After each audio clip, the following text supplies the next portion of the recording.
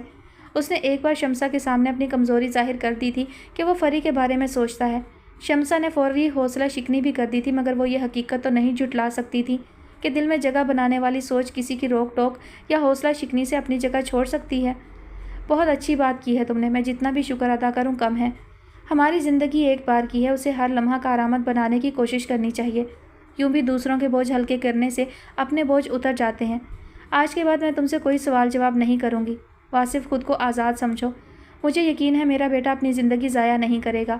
بولتے بولتے شمسا کی آواز پر آنسو غالب آنے لگے۔ پھر دوبارہ کانٹیکٹ ہوا نعیم بھائی سے؟ دونوں وقت مل رہے تھے۔ سالار صاحب جاگنگ ٹریک سے اب آہستہ آہستہ چلتے ہوئے سارا کے قریب آ کھڑے ہوئے تھے، جو فالسے کا تازہ جوس تیار کر کے کرسی پر بیٹھی سالار صاحب کے بیٹھنے کا انتظار کر رہی تھی۔ مسئلہ کیا ہے؟ کیوں اتنی ٹینس نظر آ رہی ہو؟ نکاح کا مطلب یہ تو نہیں کہ وہ اپنے کام چھوڑ کر بار بار ہمیں فون کرتے رہیں۔ وہاں ان کا اپنا بزنس سیٹ اپ ہے۔ بندہ کئی دن کی چھٹیوں کے بعد اپنے کام پر بیٹھتا ہے تو اسے سر کھجانے کی فرصت نہیں ملتی۔ ہاؤس وائف کو یہ بات سمجھ نہیں آ سکتی۔ دنیا کا سب سے مشکل کام کسی کی جیب سے اپنا پیسہ نکلوانا ہے، چاہے وہ دیا ہوا قرض ہو یا اپنے حق کا پیسہ۔ سالار صاحب نے جیب سے رومال نکال کر چہرہ صاف کرنا شروع کر دیا، ساتھ ساتھ سارا کی طرف بھی جانچتی نظروں سے دیکھ رہے تھے۔ یہ بات نہیں، اصل میں انصر کا فون مسلسل پاورڈ آف مل رہا ہے۔ فری کو فکر ہو رہی تھی کہ اس کے ہسبینڈ نے اوفو آدھا ہسبینڈ تو تب کنسیڈر کیا جاتا ہے جب اس کے ساتھ زندگی گزارنا شروع کرتے ہیں۔ نکاح پروسیس کی وجہ سے میں نکاح پر تیار ہو گیا، ورنہ میں نکاح کر کے لمبے گیپ کے حق میں نہیں ہوں۔ بس انگیجمنٹ ٹھیک ہوتی ہے، شادی ہو اور ایک ہی بار میں معاملہ نمٹ جانا چاہیے۔ فری کو سمجھاؤ، انسان کو اپنوں کو فون کرنے کے علاوہ بھی بہت ضروری کام ہو سکتے ہیں۔ آ جائے گا فون، ٹینشن کیا ہے؟ پاکستان آ کر نکاح کر کے گئے ہیں، لاکھوں کا خرچہ کیا ہے، سفر کی تکلیف اٹھائی ہے، ڈاکیومنٹیشن کاموں میں بھاگ دوڑ کی ہے۔ اس سسٹم کی تو ان لوگوں کو عادت بھی نہیں ہے۔ ون ونڈو سہولت کا کانسیپٹ نہیں ہے یہاں، خجل خوار ہوئے بغیر کوئی کام نہیں ہوتا۔ بلکہ اسے میری طرف سے کہہ دو کہ بار بار اپنی طرف سے ٹرائی نہ کرے، انسان کی کوئی سیلف رسپیکٹ بھی ہوتی ہے۔ سالار صاحب کو اس بات سے سخت کوفت ہو رہی تھی۔ ایک فون کال نہ آنے کو مقدمہ بنا کر رکھ دیا ہے۔ ذہن میں تو پہلے ایک تصور راسخ تھا کہ عورتیں جذباتی ہوتی ہیں، اسی لیے ان کی تو آدھی گواہی ہوتی ہے۔ اچھی خاصی جھاڑ پلا کر خود ایک گونا سکون محسوس کرتے ہوئے فالسے کے جوس سے لطف اندوز ہو رہے تھے، مگر سارا کا دل مطمئن نہیں ہو پا رہا تھا۔ وہ خاموشی سے افق پر نظریں جمائے پرندوں کے گول دیکھنے لگیں۔ فری ہے کہاں؟ سالار صاحب کو سارا کی خاموشی کھلنے لگی تو خود ہی اپنی طرف سے بات کرنے لگے۔ اپنی کلاس فیلو کے ساتھ جم گئی ہے، کاسٹیوم لے کر گئی ہے، سوئمنگ وغیرہ کا بھی پروگرام ہے، دیر سے ہی آئے گی۔ ٹھیک ہے، اچھا ہے بیزی رہے۔ سالار صاحب نے گلاس خالی کرنے کے بعد دوبارہ بھرنا شروع کر دیا، مگر گلاس بھرتے ہوئے اچانک کوئی خیال آیا۔ تمہارا کیا فریش جوس سے پرہیز چل رہا ہے؟ بہت مزے کا لگ رہا ہے۔ میں نے تو آدھا جگ خالی کر دیا۔ آپ پورا خالی کر دیں، میں نے کچھ دیر پہلے چائے پی تھی، موڈ نہیں ہے۔ اذان ہونے والی ہے، میں اندر جا رہی ہوں، سارا اٹھتے ہوئے بولی۔ اسی وقت ٹیبل پر رکھے سالار صاحب کے سیل فون پر رنگ شروع ہوئی۔ سارا نے جلدی سے جھک کر کالر کا نام دیکھنے کی کوشش کی۔ سالار صاحب نے فوراً سیل فون اٹھا کر فہمائشی نظروں سے سارا کی طرف دیکھا۔ نہیں سمجھ آئی؟ بیگم صاحبہ، میرے کسی بڑے کا فون ہے۔ ان کا اشارہ کسی اتھارٹی کی طرف تھا۔ سارا خجل سی ہو کر اندر جانے کا راستہ لے گئی۔ سالار صاحب فون سنتے ہوئے سارا کی طرف دیکھ کر مسکرا بھی رہے تھے، یوں جیسے کوئی بوڑھا کسی بچے کی معصوم سی بات پر دل کھول کر لطف اندوز ہو رہا ہو۔ میم، یہ تو بہت سیریس ایشو ہے، سمینہ میم کے نوٹس میں لانا تو بہت ضروری ہے۔ ماریا ٹیرس میں ارشلا کے ساتھ کافی پیتے ہوئے بہت سنجیدگی سے کہہ رہی تھی۔ ارشلا سے عمر میں کم ہونے کے باوجود وہ کاروبار اور مالیاتی معاملات کی سنجیدگی کو سمجھتی تھی، اور یہ بھی جانتی تھی کہ ارشلا کو ان تمام معاملات کی الف بے بھی پتہ نہیں ہوگی، کیونکہ سمینہ میم سب کچھ خود دیکھتی تھیں۔ ماریا کے حساب سے یہ ان کی فاش غلطی تھی۔ اکلوتی وارث کو شروع سے تمام امور میں ملوث کرنا چاہیے تھا۔ موت عمر اور وقت کی پابند نہیں ہوتی۔ وہی نا، مگر ایک دم سے ممی کو کیسے بتاؤں؟ وہ تو بائی ایئر ٹریول کرنے کے قابل بھی نہیں ہے۔ ارشلا نے انتہائی پریشانی کی کیفیت میں خود کلامی کے انداز میں جواب دیا۔ میم، سب سے پہلے تو آپ ایک میل جنریٹ کر کے رپلائی کریں۔ ماریا، میں کیا رپلائی کر سکتی ہوں؟ آفیشیلی تو وہاں سب ممی کو جانتے ہیں۔ ارشلا ذہنی دباؤ کی وجہ سے فوراً جھنجھلا گئی۔ میم، آپ سمینہ میم کے اکاؤنٹ سے میل کریں۔ اوفو، تو کہوں کیا کہ اچھا ہوا مر گئے، مرحوم بہت لکی تھے، جب تک زندہ رہے پیسوں میں کھیلتے رہے، دوسروں کے پیسے کی کاؤنٹنگ کرتے ہوئے بہت اچھی زندگی گزاری۔ ارشلا نے پھر جھلا کر جواب دیا تھا، کیونکہ انہیں ابھی تک ماریا کی بات ہی سمجھ نہیں آ رہی تھی۔ اب ماریا اپنی بے ساختہ ہنسی پر قابو نہ رکھ سکی، پھر اپنی اس حرکت پر معذرت بھی کی۔ سوری میم، یہ واقعی آپ سے نہیں ہوگا، مگر میں سمینہ میم کی طرف سے میل کر دوں گی، ڈونٹ وری۔ مثلاً ممی کا رپلائی کیا ہونا چاہیے؟ ارشلا الجھنے لگی۔ یہی کہ بہت افسوس کی خبر ہے، اللہ جنت میں جگہ دے، ہم بہت جلد اپنا نیا مینیجر اپائنٹ کر رہے ہیں، لیگل پروسیس کے لیے بہت جلد اسکاٹ لینڈ آفس میں فزیکل اپیئرنس دیں گے، تھینک یو۔ واو ماریا، تم تو آل راؤنڈر ہو۔ ارشلا کا ٹنو بوجھ پل میں سرکا اور نگاہیں ماریا کی بلائیں لینے لگی۔ Bundle of thanks ma'am, BBA تو اچھے گریڈ میں پاس کیا ہے نا میم؟ حالات ایسے ہو گئے کہ اسٹڈی کنٹینیو نہیں کر سکی، ورنہ CA سے کم پر تو بات نہ رکتی۔ جاب نہیں مل رہی تھی تو ایک دوست کے مشورے پر نرسنگ کورس کر کے نرس بن گئی، کچھ تو کرنا تھا۔ ماریا کو ارشلا کا سکون دیکھ کر سکون آ گیا۔ اچھا، میل جنریٹ کرنے کے بعد ہمیں کیا کرنا ہوگا؟ میرا مطلب ہے کہ ممی کو پتہ چلے گا تو ممی کیا سٹیپ لیں گی؟ ارشلا کو آگے کے کام سوچنے لگے۔ میری ایڈوائس تو یہی ہے میم کہ اسکاٹ لینڈ میں تو آپ کے فادر سے بھی پہلے کا سیٹ اپ چل رہا تھا، آپ اپنا ہیڈ آفس اپنی کنٹری میں ہی بنائیں۔ یہ ڈیٹا انفارمیشن کا زمانہ ہے، آپ یہاں آفس کر کے بھی اپنے ورلڈ بزنس چلا سکتے ہیں۔ ماریا، تو پھر تم یہ سارا سیٹ اپ سنبھال لو نا، ممی کے لیے ہم کوئی اور نرس بھی ہائر کر سکتے ہیں، سپرویژن تمہاری رہے گی۔ ارشلا کے تو گویا کھڑے کھڑے مسئلے حل ہو رہے تھے۔ بچوں کے سے پرشوق انداز میں ماریا کو نئی جاب آفر کی تھی، قطع نظر اس کے کہ سمینہ کو جب پتہ چلے گا تو ان کے خیالات و فیصلے کیا ہوں گے۔ OMG میم، یہ BBA والوں کے بس کی بات نہیں، کوئی CA بندہ ہی انٹرنیشنل مارکیٹ کی پلس سمجھ سکتا ہے، وہ بھی کوئی بہت قابل CA بندہ۔ آپ ایڈ لگائیں گی تو بہت لوگ رسپانس کریں گے، آپ انٹرویو کریں گی تو خود ہی جج کر لیں گی، ڈاکیومنٹس اور کانفیڈنس لیول ہی تو دیکھنا ہے۔ ماریا جاب کی تلاش میں آفس کھیل چکی تھی، وہ اسٹوڈنٹ کس لیول کی تھی اس کی اسناد میں ہمیشہ کے لیے ثبوت رقم تھے۔ ارشلا اس لمحے کو دعائیں دے رہی تھی جب انہیں ماریا ملی تھی۔ 5 لاکھ کی ہیرے کی انگوٹھی نے ارشلا کو ہیرے کی کان تک پہنچا دیا تھا، نہ سمینہ کی انگوٹھی گم ہوتی نہ ماریا ملتی۔ اف، ارشلا نے آنکھیں بند کر کے اپنی شہادت کی انگلی پیشانی کے مرکز میں رکھ کر بڑی ادا سے دبائی۔ تم تو میری ایکسٹرا پین ریلیور بنتی جا رہی ہو، لو یو ماریا۔ کتنی ذہنی مشقت اٹھانے کے بعد ارشلا کو یہ سکون کے لمحات عطیہ ہوئے تھے۔ پھر چھوڑو، ممی کو نہیں بتاتے، ایسا نہ ہو کہ کوئی اور ہی مسئلہ ہو جائے۔